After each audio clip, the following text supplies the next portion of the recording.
Situações que envolvem risco de morte não escolhem lugar para acontecer, mas como deve ser o procedimento quando nos deparamos com um acidente no ambiente de trabalho? Para falar sobre isso, a gente conversa hoje com o Tenente Coronel Ricardo Bezerra Costa, do Corpo de Bombeiros Militar de Mato Grosso. Coronel, obrigada pela sua presença aqui. E como a gente começou falando, acidente é algo que desestabiliza, principalmente quem não tem hábito de ver, né? Não é o caso de vocês do Corpo de Bombeiros. Mas no ambiente de trabalho, quando a gente se depara com alguém que sofreu um acidente, com alguém que está passando mal, o que fazer? Sem dúvida, antes de mais nada, muito obrigado pelo convite, o comando agradece. É fundamental dois fatores quando a gente se depara com um acidente, seja ele de qualquer ordem. O primeiro deles é calma e o segundo, segurança. A segurança é fundamental para que a gente possa ajudar sem se tornar mais um paciente em potencial, mais uma vítima em potencial. Então são procedimentos iniciais que determinam ali a sobrevida de quem está sendo ajudado, mas com segurança em primeiro lugar. Então é uma sequência de procedimentos simples e fácil de fazer. A segurança estabelecida, a gente tendo cuidado quando se aproxima da pessoa, em ambiente de trabalho principalmente, porque nós temos vários fatores de risco, seja a parte de nível, de diferença de nível dos andares, em edificações altas, seja os materiais elétricos, sejam qualquer outro tipo de material que ofereça risco. O próprio equipamento, né? O próprio equipamento, Coronel. Exatamente. São coisas que a gente tem que observar. Então, essa sequência que eu me referi, onde inicialmente a gente cuida da segurança para que nada desabe em cima de quem está ajudando, que não exploda aquilo que estiver vazando, que não dispare uma descarga elétrica em quem queira proporcionar esse socorro. Estabelecida essa segurança no local, o ambiente está seguro, não vai oferecer mais risco. Como é que eu faço isso? Se for material energizado, desligar a energia elétrica, desativar os disjuntores, que sempre tem uma caixa, um padrão de luz em algum lugar para desativar. Ou um material isolante para remover aquilo que estiver energizado, tipo um pedaço de madeira, uma vassoura, coisa que não transmita energia, né? Uma vez estabelecida essa segurança, a pessoa vai se aproximar de quem sofreu aquele agravo e prioritariamente preocupado para que não agrave aquilo que já aconteceu, que não sabendo o que foi exatamente. Por que eu me refiro a isso? Porque a pessoa pode ter caído, pode ter sido uma queda de nível, ela podia estar em cima de uma escada, ela podia estar pegando um arquivo, ela podia estar fazendo qualquer coisa fora do nível do chão. E isso leva risco à coluna, prioritariamente a coluna cervical, são as 7 primeiras vértebras. Isso pode provocar uma sequela grave, até levar a óbito. Então tem que ter cuidado na hora da abordagem inicial. Estabeleceu a segurança do local, não vai se machucar também, segura a cabeça da pessoa que está naquela posição e fala já para acalmar. Falar com a vítima tem 2 reflexos imediatos. O primeiro, quando se identifica, transmite confiança para quem está sendo atendido, estabelece vínculo. A pessoa passa a pensar que alguém que tem alguma noção está pondo a mão. E outra que já faz uma avaliação para ver o nível de Coronel, consciência. Mesmo quando essa vítima aparentemente está inconsciente? Principalmente, você tocou num assunto importantíssimo, principalmente quando ela aparentemente estiver inconsciente. Por que isso? Porque às vezes a pessoa está inconsciente, ela não consegue falar, mas ela está ouvindo ainda. Apenas ela não consegue reagir, por algum motivo, em consequência talvez do agravo que sofreu. Então é segurar a cabeça da pessoa com calma, sem mexer, fala para ela dizendo que calma, eu sou fulano, eu estou aqui para te ajudar, já chamei a emergência, essa emergência que tiver no município, seja 192 do SAMU, seja 193 do Corpo de Bombeiros, o serviço de emergência que tiver à disposição naquele município. Uma vez segurando a cabeça dessa pessoa, falando com ela, tranquilizando, já se observa, porque se ela tiver condições de resposta, ela já fala. Se falar, ótimo, já não é tão grave assim, aparentemente. Porque se fala, respira e tem pulsação. Menos pior, digamos assim. Coronel, com relação a acionar esse serviço de urgência, quando acionar, o que é importante a pessoa saber falar, comunicar com esse potencial ajudante do serviço de emergência?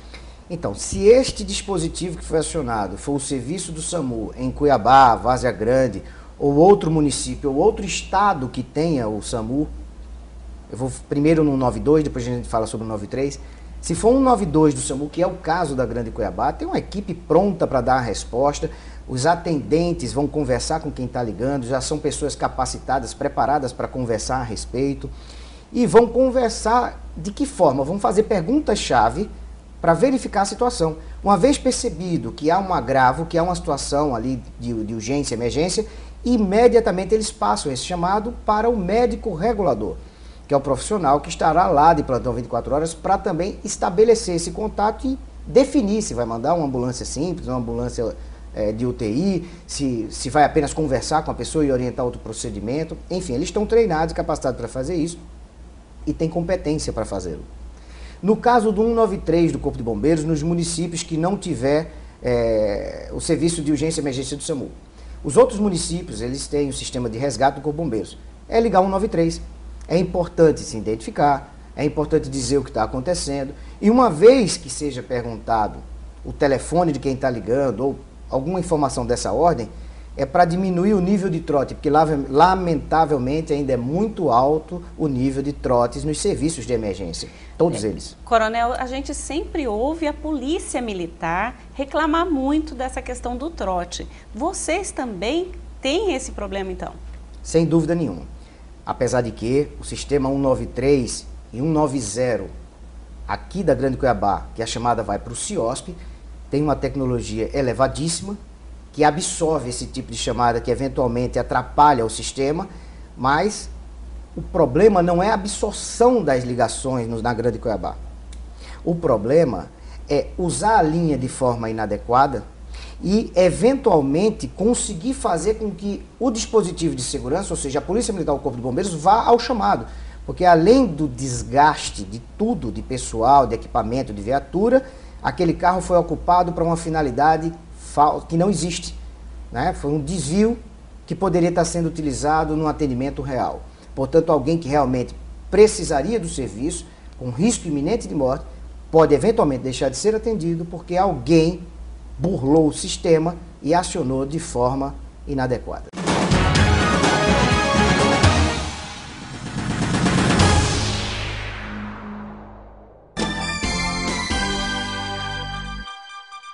O TRT de Mato Grosso reconhece que ser bem atendido é um direito de todo cidadão. Por isso, a Central de Atendimento ao Jurisdicionado e a Ouvidoria estão à disposição para informar e orientar o público em geral, que poderá também fazer reclamações, elogios ou sugestões. Venha, participe! Teremos o maior prazer em recebê-los. Justiça do Trabalho em Mato Grosso. A Justiça Cidadã.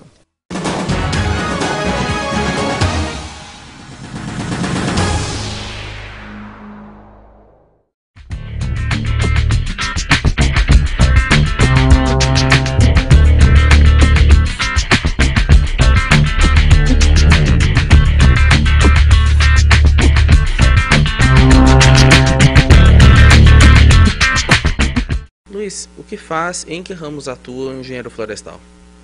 Bom, o engenheiro florestal é um profissional que atua na elaboração e execução de projetos ligados ao meio ambiente.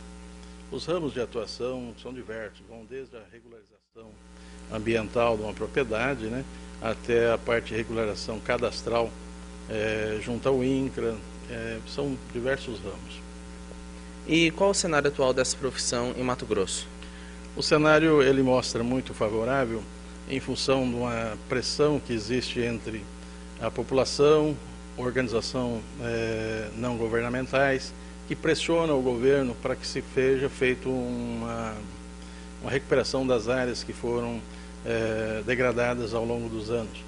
Então, com essa pressão que existe de ONGs, de população, o governo é obrigado a contratar profissionais e os proprietários que degradaram essas áreas são obrigados também a contratar profissionais para a elaboração de projetos ambientais. E de que forma o engenheiro florestal pode atuar? Como autônomo, profissional liberal ou como contratado de empresas desse ramo? Dos dois lados, né? Na verdade, ele pode ser contratado de uma empresa que já está há mais anos, um recém-formado, geralmente ele vai para uma empresa e começa a ter experiência e começa a trabalhar como funcionário. E depois ele pode, ou automaticamente, já sair da universidade e você trabalhar como autônomo, que ele também vai ter o desenvolvimento normal. preferência que entra numa empresa, pega o ritmo de trabalho, os procedimentos, né, para depois trabalhar como autônomo e montar a sua própria empresa. O senhor falou do profissional recém-formado. Quais são os requisitos de qualificação que esse profissional deve atender? Primeiramente, ele tem que fazer o curso de engenharia florestal, né, e depois ser registrado no CREA, onde que vai habilitá-lo a trabalhar tanto como autônomo como funcionário, ou como funcionário público também, que ele poderá trabalhar. Além dessa formação básica do curso de graduação, existem outros cursos de especialização, de extensão, e onde eles podem ser encontrados? Esses cursos existem e eles são encontrados geralmente nas universidades, né? Uns são especializações em geomensura, para você trabalhar em georreferenciamento, em manejo florestal, em outros, são vários, tem vários, e ele vai buscar isso aí nas universidades públicas ou privadas. Coronel, o primeiro passo, então, é a calma, como o senhor disse. O segundo é tentar estabelecer esse contato com a vítima. O terceiro, deixa eu ver se eu aprendi direitinho, o terceiro é não mexer com a coluna cervical. E então, no caso de um ferimento, de um sangramento, o que fazer?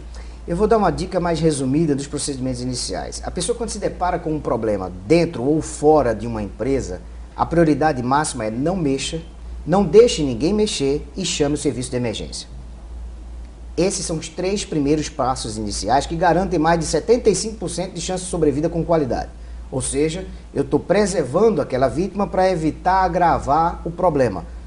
Eu não vou agravar o que tem, nem causo outro problema. Tá certo? Então não mexo, não deixo ninguém mexer e aciono a emergência, seja 192, o que tiver no município, ou 193. Tudo bem? Tá. Mas a pessoa tem noções de pronto-socorrismo, já fez algum curso, sabe iniciar um procedimento antes do sistema de urgência e emergência chegar no local. Então tem que, se for abordar a vítima nessa circunstância, ter cuidado para não mexer, principalmente na cabeça, ou seja, estabilizar, segurar a cabeça com calma, para depois falar com a pessoa. Há uma tendência natural da pessoa, ei, você está bem? Se a pessoa não estiver segurando a cabeça, a pessoa tende a olhar para você. Se não tiver ainda um trauma medular, vai ter ou pode ter naquele momento. Então vamos dizer que ela tenha sofrido uma queda, um choque de uma determinada posição, e dali caiu até o solo. Então ela vai ter um tipo de problema, e a gente pode evitar que se agrave. Então é por isso que a gente mantém a cabeça sem mexer, fala com a pessoa para tranquilizá-la e até para verificar o nível de consciência, se há ou não. A pessoa respondendo é bom, porque respira e tem pulsação. Não respondendo, tem que verificar como está essa respiração e verificar a pulsação para tomar outras providências. No caso do ferimento que você falou, se alguém está lá, a vítima está consciente, está orientada, mas apresenta uma fratura ou um sangramento importante, enquanto a pessoa está lá conversando, acalmando e mantendo ela quietinha no lugar, nada impede da outra pessoa que tenha noção de pronto-socorrismo fazer uma contenção de um sangramento importante. Isso pode ser feito com um kit de primeiros socorros na empresa, que é necessário, deve ter isso daí. E se for improvisar, que improvise com panos limpos. Mas o ideal é que tenha gaze, que são coisas básicas, fáceis, luva descartável. Então calçar um par de luva é fundamental.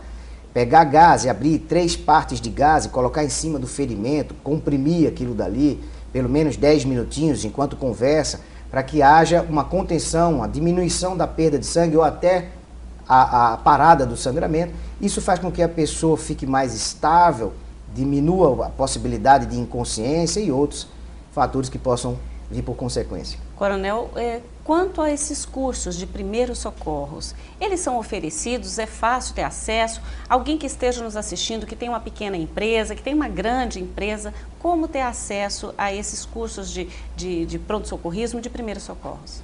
Olha, existem cursos disponibilizados no mercado. É interessante que se dê prioridade àqueles de fonte fiel, aqueles de empresas ou organizações com credibilidade.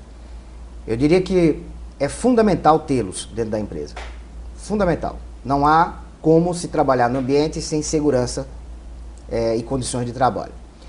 Então é importante, o que é que eu oriento? Aos órgãos públicos, solicite ao Corpo de Bombeiros, faça um ofício, encaminhe ao Comando Geral, tem a Diretoria de Ensino do Corpo de Bombeiros, que isso vai ser verificado e eventualmente agendado para a execução dos treinamentos. A rede privada também pode solicitar, só que isso tem custo, que passa a ser uma prestação de serviço pelo Corpo de Bombeiros, mas está previsto na nossa legislação em vigor, e isso pode ser executado também. Fora as outras entidades que são relacionadas à indústria, ao comércio, que são legalmente estabelecidas e tem cursos excelentes também que podem ser ministrados para as organizações. O senhor está falando do Sistema S? Isso, pode ser através do Sistema S. Com relação aos dispositivos de combate, agora deixando o acidente, falando de incêndio, os dispositivos de combate ao incêndio, extintores, basta comprar e ter disponível? Todas as unidades devem ter, todos os corredores? Como é que se estabelece os locais onde colocar esses equipamentos? Então, tem toda uma legislação que define o passo a passo disso daí. O Corpo de Bombeiros também é responsável, através da sua diretoria de serviço técnico, pela análise, pela fiscalização relacionada a projetos de engenharia de segurança. Nós temos um setor específico. Pontualmente, eu poderia dizer o seguinte: os agentes extintores estão ali para combater princípio de incêndio. Portanto, tem que ter pessoas capacitadas para fazer uso deles, inclusive, como a gente já tinha comentado, nas empresas. As empresas têm que ter o pessoal qualificado adequadamente, tem que obedecer às normas técnicas de prevenção e combate a incêndio, tem que ter o seu projeto específico. Se ela está em funcionamento é porque aquilo já foi para o bombeiro, já foi aprovado e recebeu o habite da prefeitura. Tem toda uma sequência de procedimentos na legislação específica para isso daí. Mas uma recomendação é interessante: os agentes extintores que combatem o princípio de incêndio, eles precisam ser cuidados e precisam estar dentro de uma situação de utilização a qualquer momento. Portanto, eles têm validade, eles têm que ser vistoriados, esses materiais têm que estar num local específico, ele tem que estar visível, ele tem que estar dimensionado para aquela área, X extintores para determinada situação, os hidrantes, os sprinklers, os dispositivos de incêndio, enfim, há toda uma legislação e há toda uma condição técnica para a instalação e utilização disso. Portanto, os extintores, os agentes extintores para os princípios de incêndio, eles devem ser respeitados para poder darem a resposta que a gente precisa na hora necessária. Eles têm que ser manipulados de forma adequada. Eles não podem estar sendo mexidos aleatoriamente, nem retirados por conveniência de lugares que forem estabelecidos, ou porque tem problema de estética ou coisa desse nível. Eles têm que ser respeitados pela engenharia de segurança na posição, na condição, na visualização, nas normas técnicas e no dimensionamento. Para isso, a gente tem, como eu falei, toda uma legislação específica.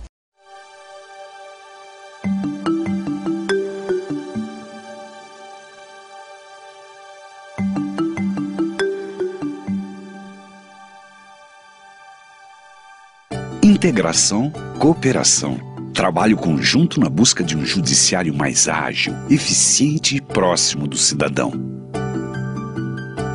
Se olharmos com atenção a tudo que foi feito e conquistado pelo Conselho Nacional de Justiça, fica difícil acreditar que ele tem apenas 5 anos. O CNJ foi instaurado em 14 de junho de 2005 com o objetivo de modernizar a atividade judiciária. Atualmente, o CNJ tem seu 4º presidente, que, assim como se deu com os anteriores, é o presidente do Supremo Tribunal Federal. Dentre suas atribuições está o controle da atuação administrativa e financeira do Poder Judiciário e o controle ético-disciplinar de seus membros. Podemos destacar ainda como missões do CNJ zelar pela autonomia e o bom desenvolvimento da atividade judiciária, diminuir a morosidade e institucionalizar um modelo organizacional que ponha fim ao improviso. Para isso, o CNJ desenvolve a cada ano o planejamento estratégico que garante a continuidade das ações implementadas. Entre as conquistas deste período está a integração dos tribunais. O trabalho em conjunto tem se mostrado mais eficiente e gerado mais agilidade em benefício do cidadão. A integração continua com a justiça virtual.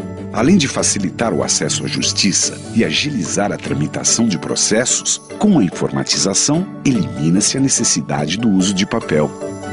Bom para os funcionários dos tribunais, melhor ainda para o meio ambiente. Por falar em acesso à justiça, o movimento pela conciliação tomou as ruas.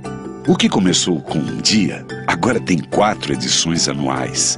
E a garantia de dignidade e direitos é estendida a todos.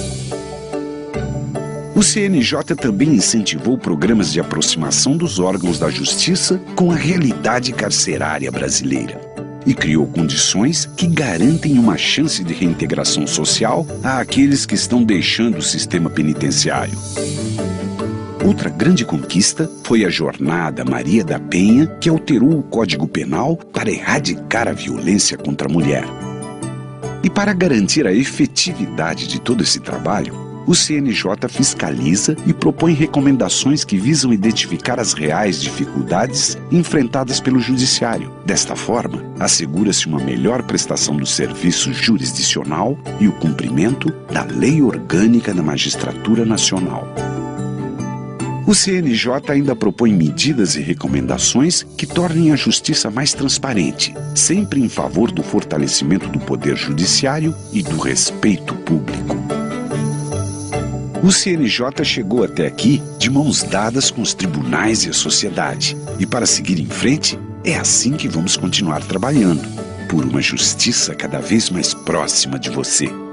5 anos do CNJ. Nosso muito obrigado a todos que fazem parte desta história.